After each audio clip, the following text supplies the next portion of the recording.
कैसे लग रहा है मेरा नया लुक? पता मैं बोर हो गई थी। बहुत अच्छा लग रहा है। तो इस बात पे सेल्फी तो बनती है ना? क्यों नहीं, जल्दी से।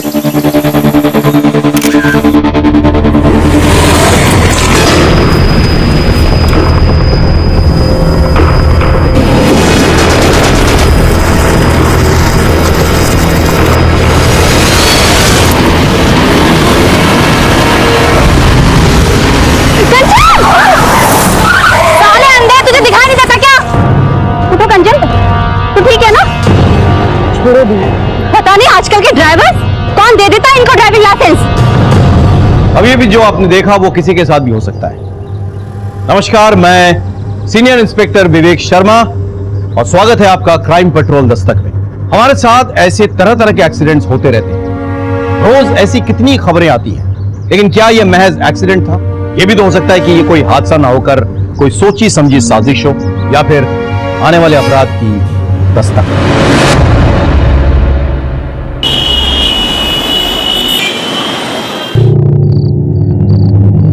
कब आओगे? अरे कानपुर तो जा रहा हूं मैं, 3 दिन में वापस आ जाऊंगा। वो शर्ट मत रख, टाइट हो गई है। जीजू को देखो, रोज सुबह उठकर जॉगिंग करने के लिए जाते हैं।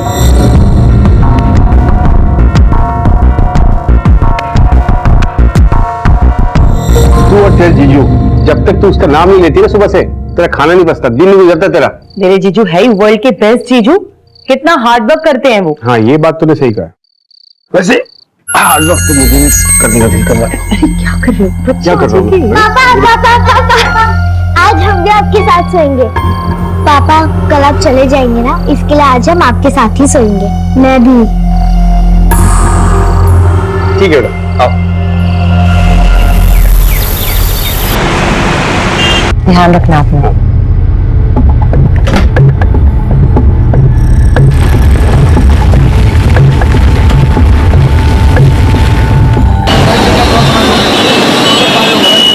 टेस्टी है ना गोलगप्पे? तुम्हारे साथ सब टेस्ट लगता है। चलो मैं पे करके आती हूँ। भैया 2 प्लेट के कितने हुए? Thank you. मम्मी उधर देखो, मौसा जी की कार।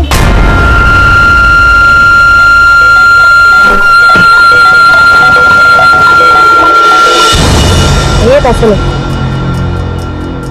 चलो।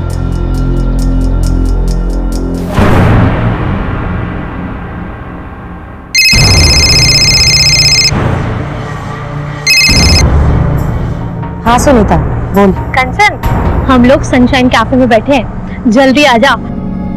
चल ठीक है, मैं आती हूँ। आ रही है।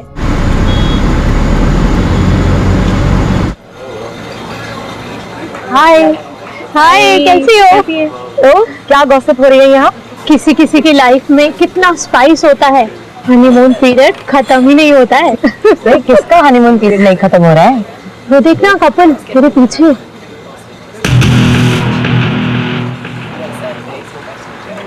जीजू? वो तेरी दी जीजू है क्या? नहीं नहीं, वो पीछे से देखने में मुझे ऐसा लगा मेरे जीजू कोई और है। Okay, अच्छा सुनो, मैं चलती हूँ, मुझे बच्चों को ना पिक करना ट्यूशन। अरे अभी तो आई हो, क्या बैठ रहा हूँ थोड़ा सा। नहीं नहीं, लेट हो रहा है, मैं ना फिर कभी आऊंगी। हाँ अच्छा, तू चल भी ना। Bye bye.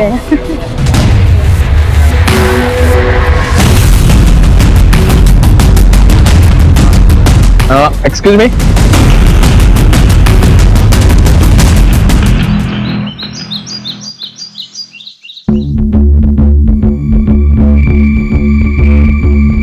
क्या कर रहे हो तुम दोनों? देख मेरे, मैं कुछ जरूरी काम कर रही हूँ। मम्मी आप क्या काम कर रही हो? आप तो बस मौसा जी को फोन लगा रही हो ना। लाइन में लगा। अरे क्या कर रही है रिया तू?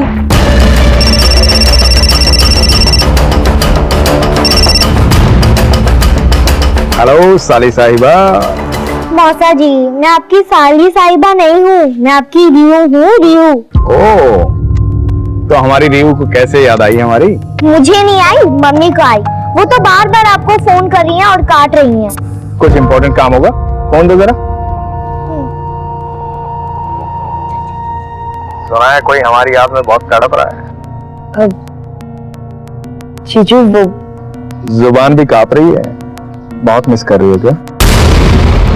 कवल कहाँ है? वो तो बिजनेस ट्रिप के लिए बाहर गए हुए हैं। अच्छा, तभी। आ जाओ, साथ में तुम्हारी बोरिंग दीदी को भी ले आता हूँ। वो बच्चे संभाल लेगी और हम मस्ती करेंगे। वो जीजू, एक्चुअली मुझे आपसे कुछ बहुत जरूरी बात करनी थी। क्या हुआ कंचन को? हाँ, मैं बात करती हूँ। क्या हुआ तुझे? नहीं दीदी, कुछ नहीं, मैं बाद में बात करती हूँ। हाँ, हेलो कंचन, काट दिया। थोड़ी परेशान लग रही थी। चलो ना, चल के देखते हैं। नहीं, मुझे अर्जेंट काम है, मुझे जाना है। तू चलिए। वो मेरी बात सुनती ही कहाँ है? सारी बातें तो वो आपसे शेयर करती हैं, और वैसे भी वर्ल्ड के बेस्ट जीजू जो हो आप। अरे यार, अर्जेंट काम है मुझे, तू चली जा। अच्छा सुन, वो डिनर मत बनाना, लेट हो जाऊंगा आने में।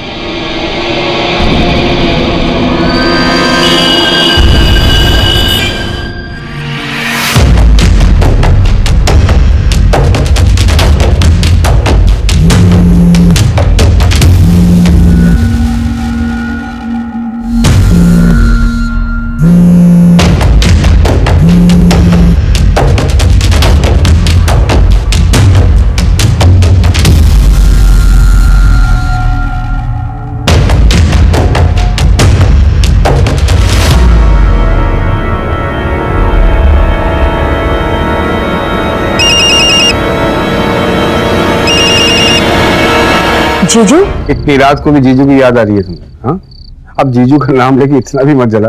नहीं, वो एक्चुअली जीजू का कॉल आने वाला था तो मैंने सोचा कि। तो ठीक है ना? हाँ, क्यों? नहीं, थोड़ी परेशान लग रही है तुम। नहीं, बस आपको मिस कर रही हूँ। मेरी हॉट बीबी, मेरे बच्चों का ख्याल रखना। कानपुर से जल्दी आकर हॉट बीबी और बच्चों को ढेर सारा प्यार दूंगा मैं। अभी रखता हूँ। Love you too, bye. Bye.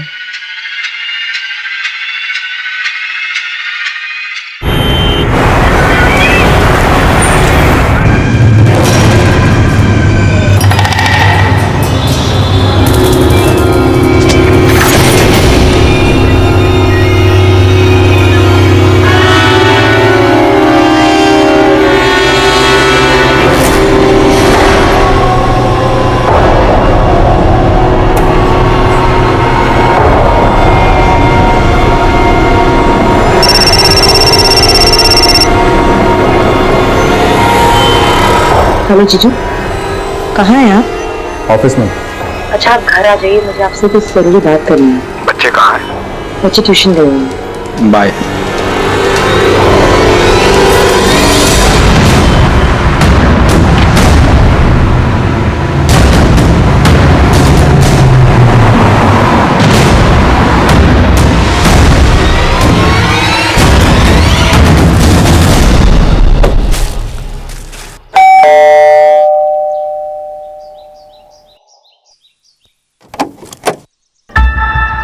Pretty pretty flowers मेरी प्रीटी प्रीटी साली के लिए।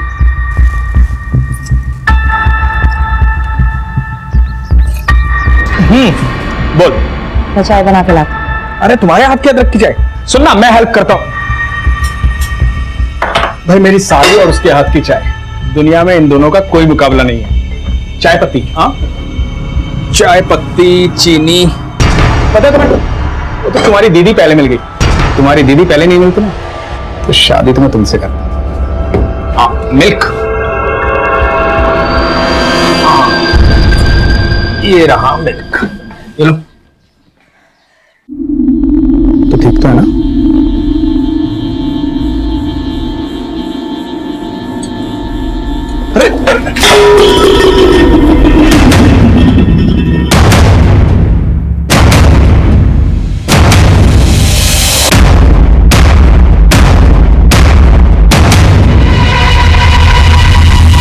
See, I'm sorry.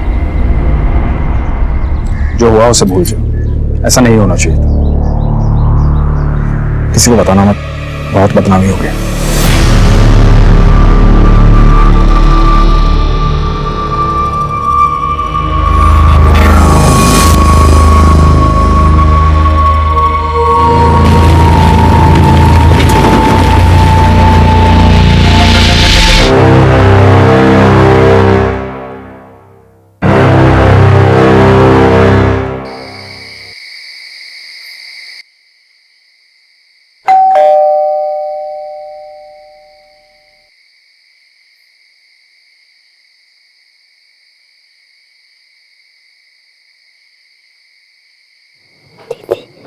दीदी लगता है डैडी आता है।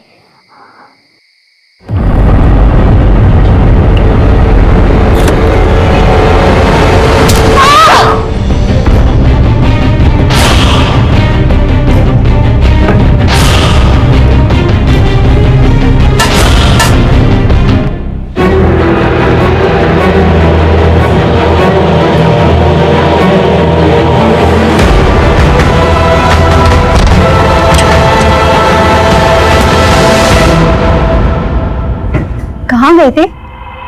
अरे वो बिजनेस का कुछ काम आ गया था इसलिए। तुम भी ना, अब कल घर चले जाओगे, थोड़ा समय तो मेरे साथ बिताया करो। मैं तो हमेशा तुम्हारे साथ रहना चाहता हूँ। सच।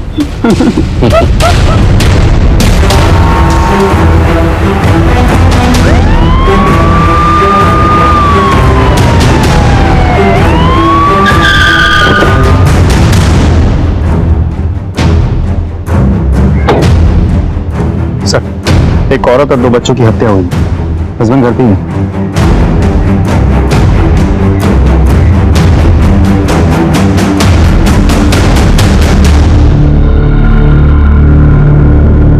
ये कब और कैसे हुआ? पता नहीं सर, मैं बाहर काम कर गया था, कर आया तो कब।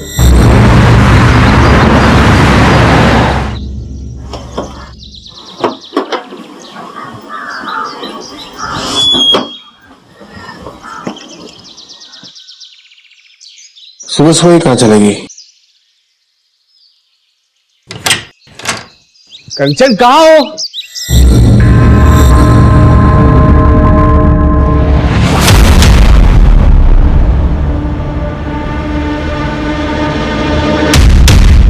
सर, मुझे तो ये रॉबरी का केस लगता है।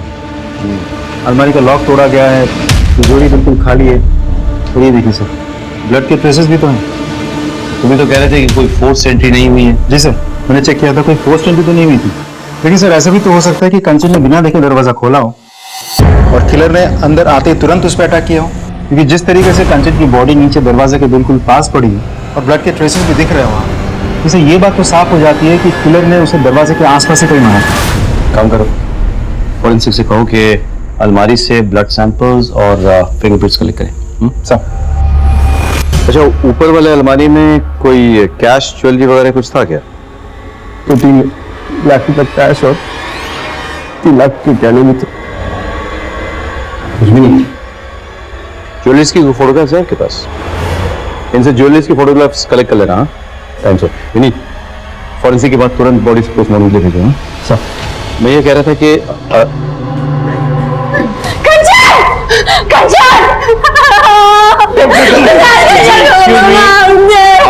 लोग कौन है?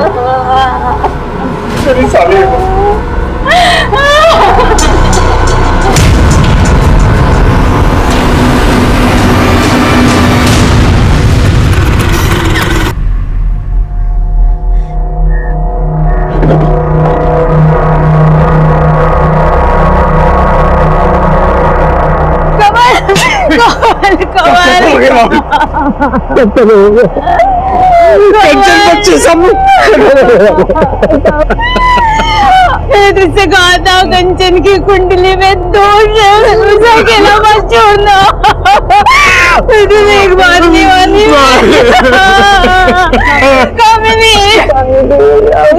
भाभी संभालिए अपने आप को।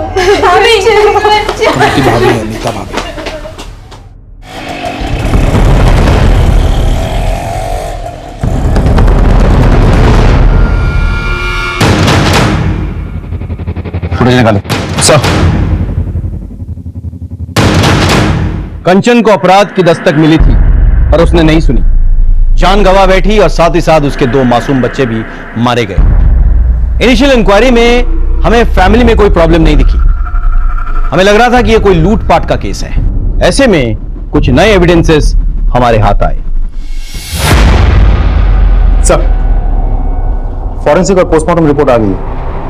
तीनों के स्कल में फ्रैक्चर है सर। सर पे किसी भारी चीज से मारा गया। वैसे घर में मुझे कोई सस्पिशियस फिंगरप्रिंट नहीं मिले। लेकिन हाँ सर, ये घर के बाहर की जो फुटेज है, यहाँ मुझे कुछ सस्पिशियस लग रहा है। मैं आपको फुटेज दिखाता हूँ।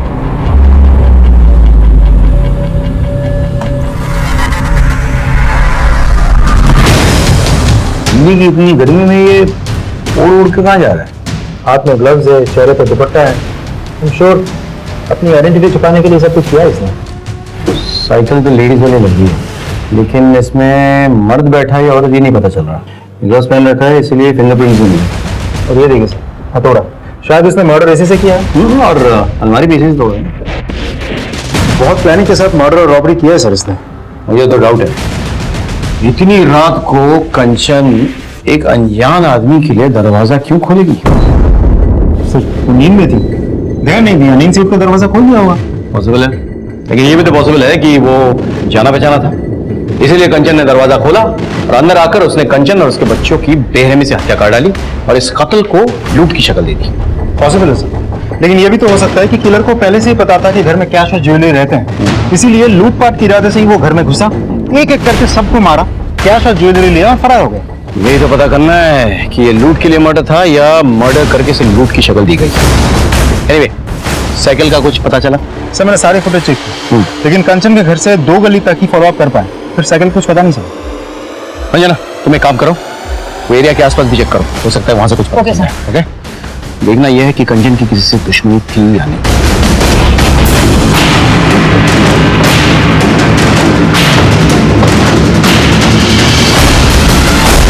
नहीं सर, कंचन की किसी से कोई दुश्मनी नहीं थी सर, उसकी तो कभी किसी से छोटी मोटी लड़ाई भी नहीं हुई सर। सर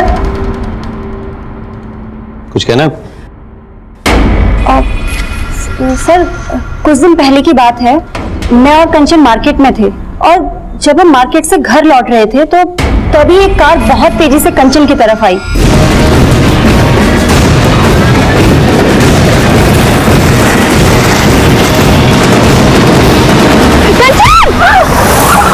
साले अंधे, तुझे दिखाई नहीं देता क्या? उठो कंचन। सर मैंने कंचन को अपनी तरफ खींच लिया, लेकिन मुझे ऐसा लगा जैसे वो कार उससे जानबूझकर टक्कर मारना चाहती थी। एग्जैक्टली किस एरिया में हुआ? बसंत कुंज के एरिया में। विनीत सर, वसंत कुंज एरिया के सारे सीसीटीवी चेक करो, मुझे फुटेज चाहिए। Thank you so much.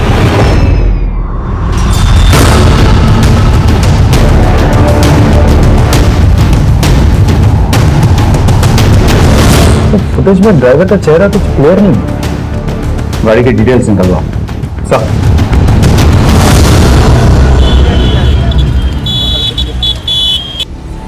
Sir हमारी टीम को वेटर तलाश में एक लवारिस लेडी सेकंड हुई है जो सीसीटीवी फुटेज से बिल्कुल मैच करती है।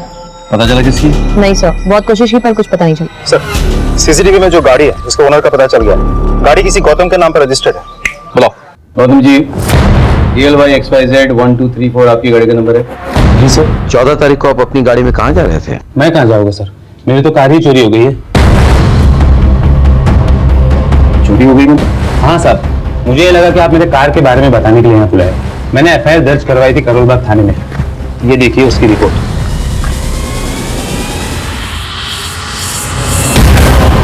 11 जुलाई को मेरी कार चोरी हुई थी सर, कुछ पता चला सर? नहीं, अभी कुछ पता नहीं चला, पता चलते ही आपको खबर कर देंगे। अब जा सकते हैं। ठीक है सर। नहीं, तुम एक काम करो, कंचन के घर के बाहर जो सीसीटीवी कैमरा है प्लस आसपास के इलाके में जो भी सीसीटीवी कैमरा मिले उसके फुटेज निकलवाओ तुम 1 हफ्ता पहले की। Okay sir.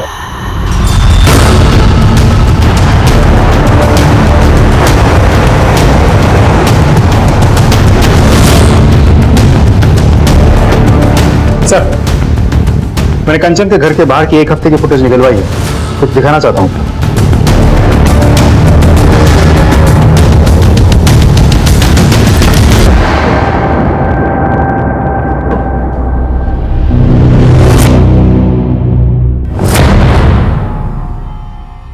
ये तो साफ है कि आप अपनी बहन और अपने पति की जासूसी कर रही थी। सवाल ये उठता है कि क्यों?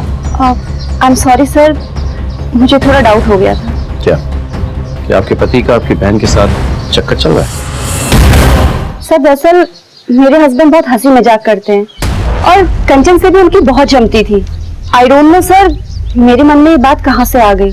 सर दरअसल कंचन बार बार मेरे हस्बैंड से बात करने की कोशिश कर रही थी, तो बस मुझे ऐसा लगा जैसे सर मेरे मन में शक पैदा हो गया सर। लेकिन मुझे बहुत गिल्टी भी फील हुई सर अगर ये बात सिद्धार्थ और कंवल को पता चल गई ना तो उन्हें बहुत बुरा लगेगा। अगर इसमें आपका हाथ है तो फिर हमें भी बहुत बुरा लगेगा।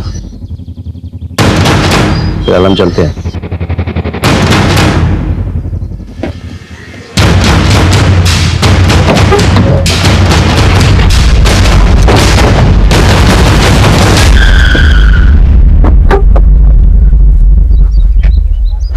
हमने कामिनी पर नजर रखी, उसके कॉल रिकॉर्ड्स निकलवाए, लेकिन वो क्लीन लग रही थी। और भी कई सारे लीड्स हमारे हाथ आए, लेकिन उससे कोई फायदा नहीं हुआ। सारे रास्ते कहीं ना कहीं जाकर बंद हो रहे थे।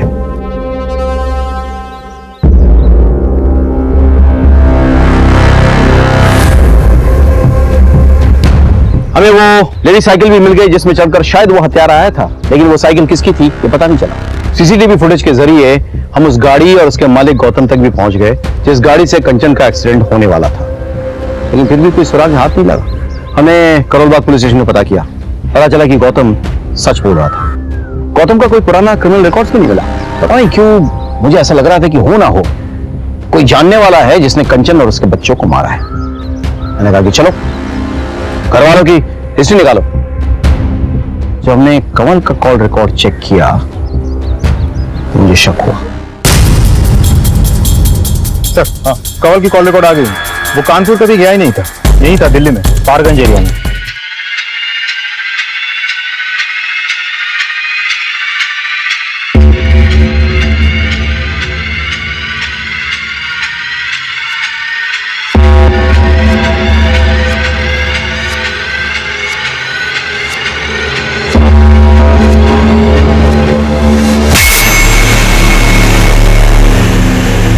वहां तो बहुत सारे होटल्स हैं।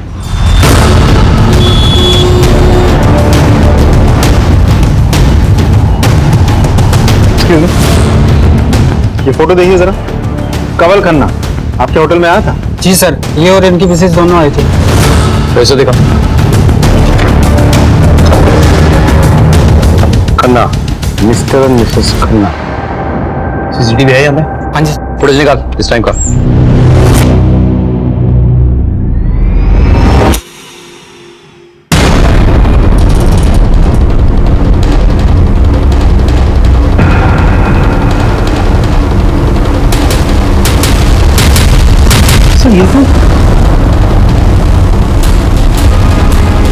आप कानपुर में नहीं दिल्ली में थे, वो भी पहाड़गंज में एक होटल में। पहाड़गंज के होटल में आप क्या कर रहे थे?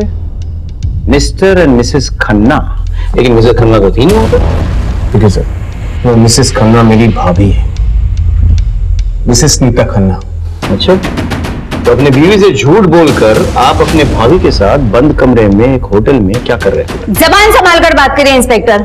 आप किसी सड़क छाप इंसान से बात नहीं कर रहे हैं, आप खन्ना फैमिली से बात कर रहे हैं। नीता जी, पहली बात तो ये है कि आप फिलहाल पुलिस स्टेशन में हैं, तो जरा तमीज से पेश आइए।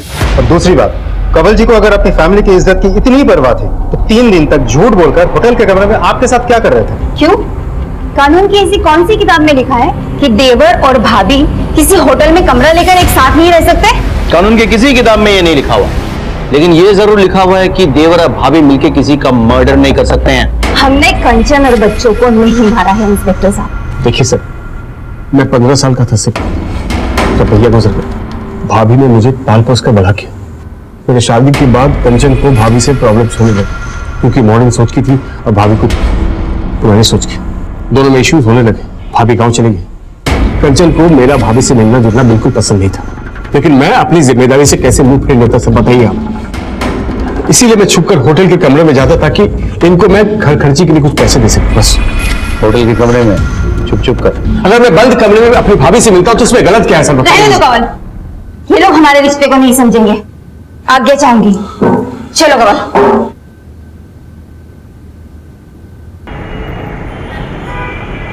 सोने की जरूरी मीटिंग है, आने में देर हो जाएगी, खाना खा लेना। आज जाना जरूरी है क्या? मुझे कुछ अच्छा नहीं लग रहा, प्लीज रुक जाओ। जाना जरूरी नहीं होता तो जाता नहीं।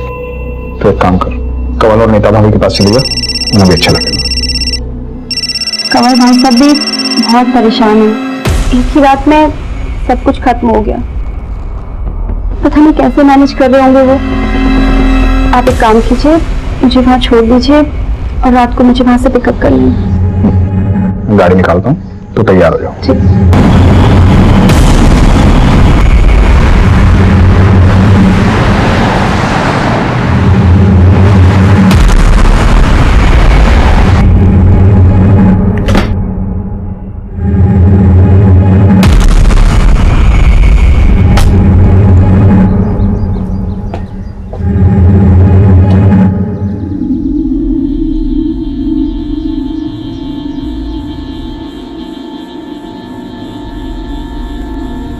नीता भाभी,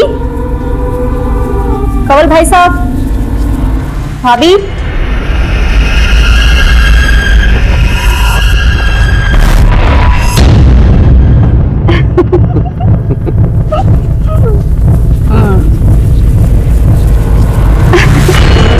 क्यों बार बार फोन कर रही थी? कितनी बार कहा था फोन मत कर? घर में इतना बड़ा कांड हुआ है, थोड़े दिन के लिए भूल जाओ मुझे। फोन मत करना प्लीज। कामनी को इस समय में नहीं छोड़ सकता मैं। छोड़ो, ये क्या है?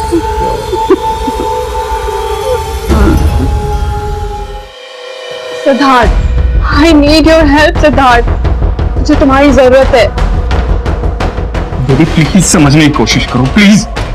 तुम समझने की कोशिश करो Siddharth, I am pregnant.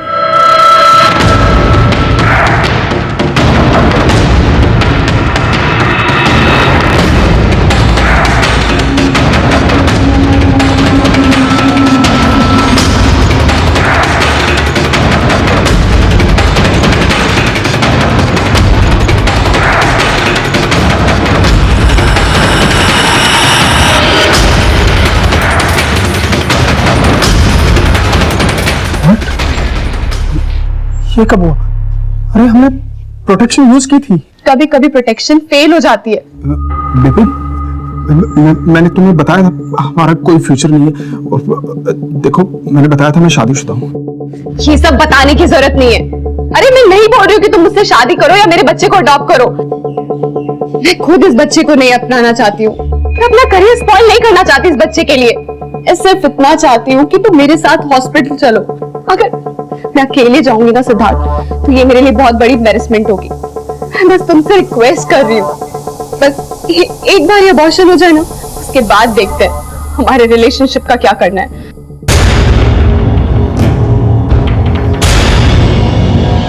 Please करो मत, मैं चलूंगा साथ में, सब ठीक हो जाएगा।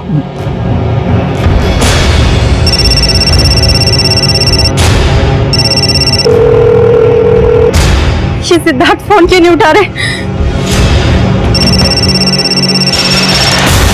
सिद्धार्थ, मेरी इस हालत में भी तुम्हें तुम्हारी वाइफ की पड़ी हुई है ना? सिद्धार्थ, तुम्हें मेरी कोई फिक्र नहीं है। ऐसा नहीं है देवी, प्लीज ऐसा नहीं है। फोन उठाओ प्लीज।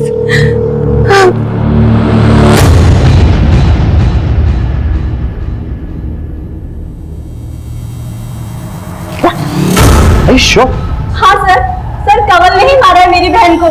अभी मेरी बहन की चिता ठंडी भी नहीं हुई थी और उसका पति अपनी भाभी के साथ। जी आपके पास कोई प्रूफ है? हाँ सर, है। ये देखिए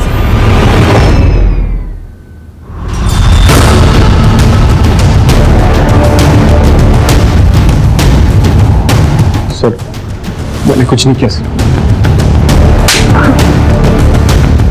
तेरे पवित्र रिश्ते की तो पोल खुल गई है।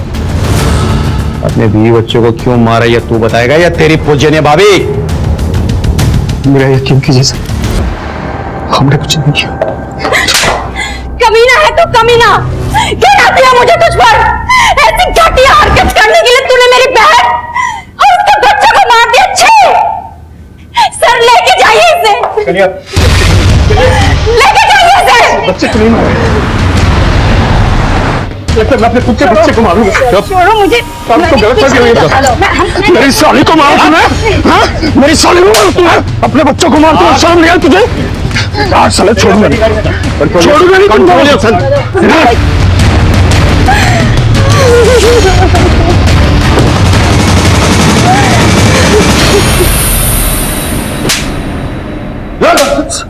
तब तक मारूंगा जब तक सच नहीं बनेगा।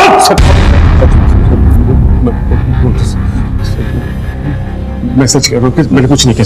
अच्छा, मेरी भाभी के साथ मेरा गलत रिश्ता था, लेकिन वो भैया के गुजरने के बाद हमारी नजदीकें बढ़ गई। तुम भी अब कल घर चले जाओगे, थोड़ा टाइम तो मेरे साथ बिताया करो। मैं तो हमेशा तुम्हारे साथ रहना चाहता हूँ। सच? भरोसा रखो। कमल की शादी हो गई और हमें तो एक दूसरे की आदत सी पड़ गई थी। बस हमने तय किया जैसे चल रहा है वैसे चलने देंगे और हम छिप छिप के मिलने लगे थे। और तेरी बीवी को पता चल गया और तूने अपने बीवी और बच्चों को सच बोल। तो मेरी बीवी कंचन को कुछ नहीं मालूम था। कंचन को पता भी चलता तो भी मैं उसको नहीं मारता। I love her sir. ये छुप छुप कर मिलने से तंग आ गई होगी ना। और वैसे भी अभी तो तू सिर्फ 40 साल की है ना, अपने देवर के साथ तो लाइफ आराम से सेट कर सकती थी, लेकिन कंचन और उसके बच्चों के रहते तो ये सब कुछ पॉसिबल नहीं था, और इसीलिए तुम दोनों ने मिलकर के कंचन और उसके बच्चों को मार डाला। नहीं, ये गलत है। कमल अपनी पत्नी से बहुत प्यार करता था, दुनिया थी वो उसकी। कंचन एक बहुत अच्छी लड़की थी, मैं उसका घर नहीं तोड़ना चाहती थी। मुझे जो चाहिए था वो मुझे मिल रहा था, फिर मैं उसे क्यों मारूंगी? मर सकता, मर, तब तक मर जब तक सच नहीं बोलता, और उसके बाद ही मरता रहा। हमारे तमाम कोशिशों के बावजूद कमल और नीता इसी बयान पर टिके रहे कि उन्होंने ये खून नहीं किया। कमल दिल्ली में ही था और उसका अपने भाभी के साथ नाजायज संबंध भी थे, लेकिन हमारे हाथ कोई ऐसा पुख्ता सबूत नहीं लगा जिससे यह साबित हो सके कि उन्होंने ही ये मर्डर किए हैं। इसी बीच हमें एक लीड मिली और आगे बहुत सारे खबरी का फोन आया था। कंचन के घर से जो ज्वेलरी लुटे गए थे वो शाहदरा के पास एक ज्वेलरी शॉप में बेचे गए हैं। हाँ साहब, ये ज्वेलरी तो कल ही खरीदी है मैंने। चोरी का माल ही है, समझ में आया? माफ करना साहब, छोटा दुकान है अपना, छोटे मोटे लोग ही आते रहते हैं यहाँ पे। किसने भेजी थी? 2 लोग आए थे साहब, एक बाहर बाइक पे खड़ा था, एक अंदर आया था ज्वेलरी बेचने। सीसीटीवी है दुकान में? नहीं साहब, सीसीटीवी तो नहीं है। पहचान लोगे दोनों को? हाँ, एक पे तो पहचान लेंगे सर। स्केच बनवा दो सर। जय इनके सर।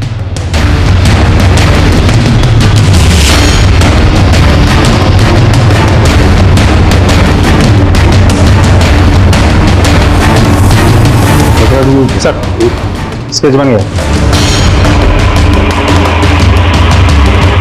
तो हमारे सस्पेक्ट में से कोई भी नहीं। सर हो सकता है मामला सच में रॉबरी का हो और ये आदमी उसी गैंग का कोई हो।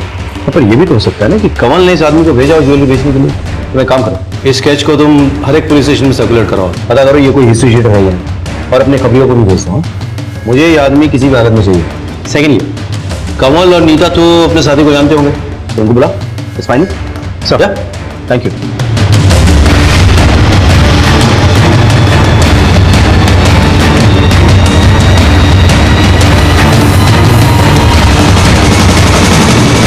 इसे पहचानते हो? नहीं सर। आप? नहीं सर। इसे पहचानते हो? नहीं सर। कामिनी जी कहाँ है? शायद वो जानती हो। वो कैसे जानेगी सर?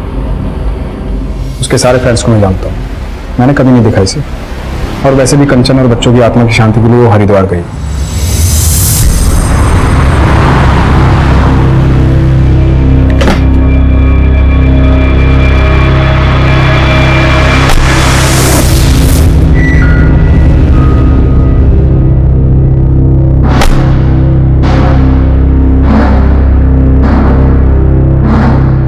डॉक्टर, मुझे इसका ऑपरेशन करवाना है। हम दोनों बच्चा नहीं चाहते। ये आपकी पत्नी है? नहीं, ये मेरी गर्लफ्रेंड है। दरअसल क्या है ना, हम लिविंग रिलेशनशिप में रहते हैं, करियर की बात है। ओके, मैं कल के लिए बुकिंग ले लेता हूँ और आपको ना कुछ टेस्ट कराने पड़ेंगे। मिश्रा जी, ये टेस्ट करवा लेना, ठीक है? अब तो चाहिए इनके साथ।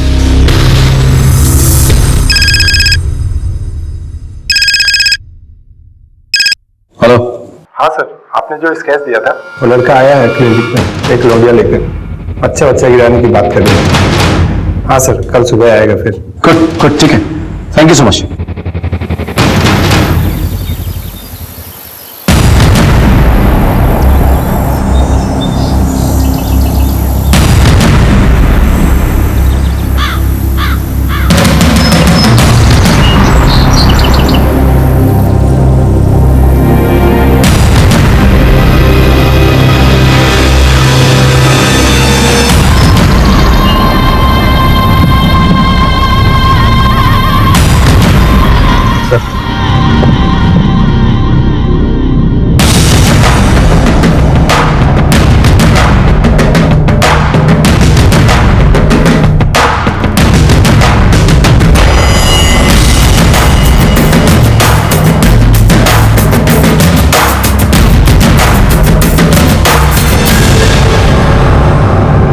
एक्सक्यूज मी,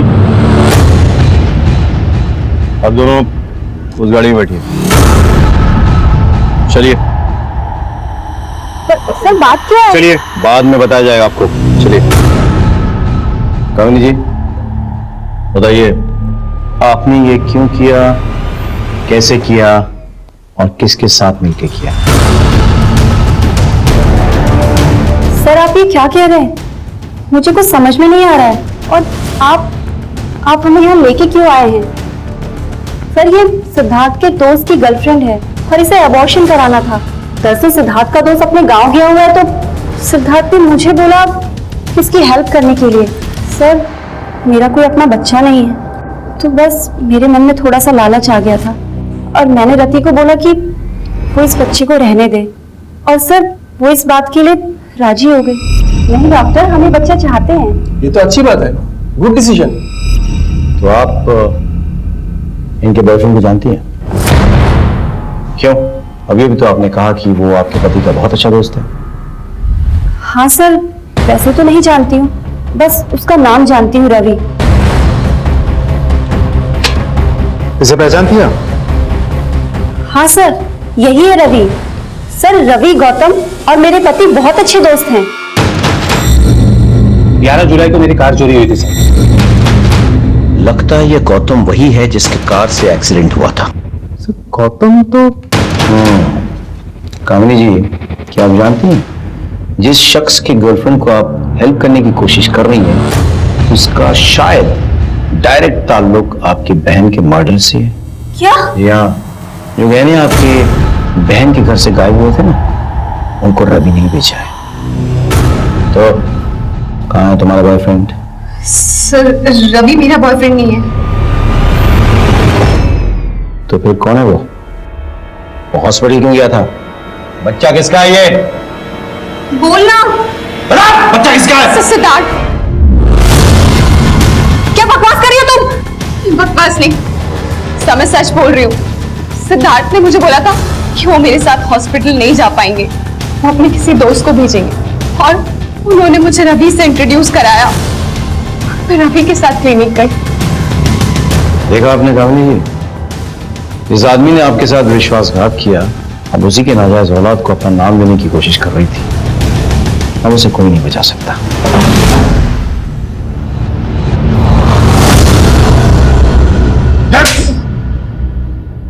चल। सर कंचन को मेरे और रति के बारे में पता चल गया।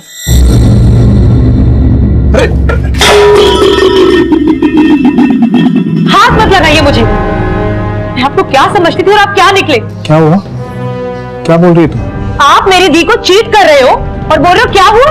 मैंने खुद अपनी आंखों से आपको उस लड़के के साथ देखा है। यहाँ पर मैं सारा दिन आपके नाम की माला जपते रही थक दी कि मेरे जीजू वर्ल्ड के बेस्ट जीजू हैं और आप एक घटिया इंसान निकले। शर्म आती है मुझे आपको जीजू कहते हुए भी। सॉरी कंचन, माफ कर दो मुझे। तुम्हें पता है ना मैं तुम्हारी दीदी से कितना प्यार करता हूँ। तो वो लड़की तो ऐसे ही है, कभी नहीं मिलूंगा उससे, प्रॉमिस। प्लीज दीदी को मत बताना तुम्हारी।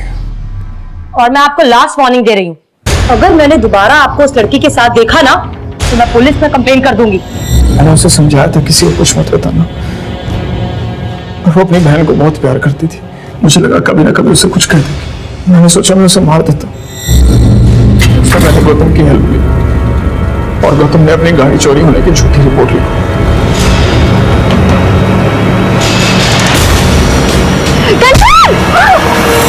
वो बच गई थी सर। मेरी टेंशन और बढ़ गई थी। मुझे लगा कि मुझे खुद उसे मार दूंगा। मैंने अपनी बीवी कामली के कपड़े पहने और मैंने रास्ते से लेडीज साइकिल उठाई और फिर मैं कंचन के घर गया।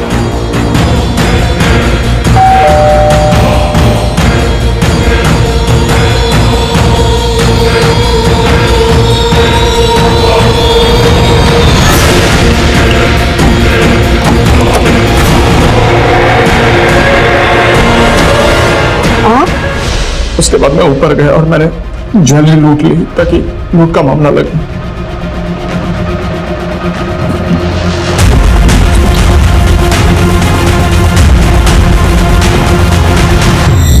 मैंने सारी ज्वेलरी गौतम और रवि को दे दी और मैं उन्हें कहा था कि इसे बेचना मत, पर वो साले कमीने।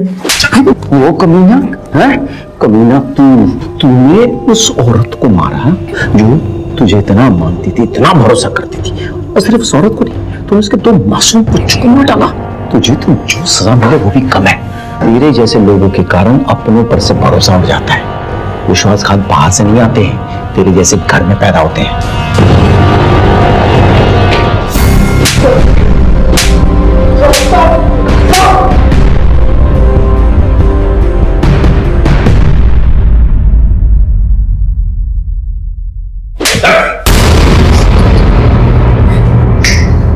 चलो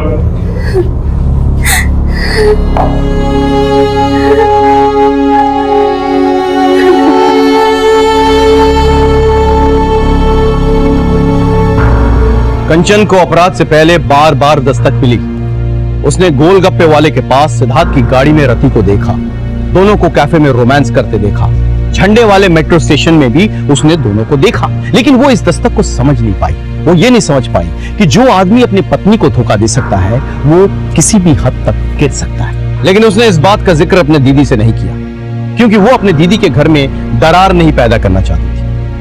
वो तो इस दस्तक को भी नहीं पहचान पाई कि उसकी दीदी कामिनी के मन में उसकी और जीजाजी को लेकर शक पैदा हो गया था। यहां तक कि कामिनी ने भी एक दस्तक को नजरअंदाज किया।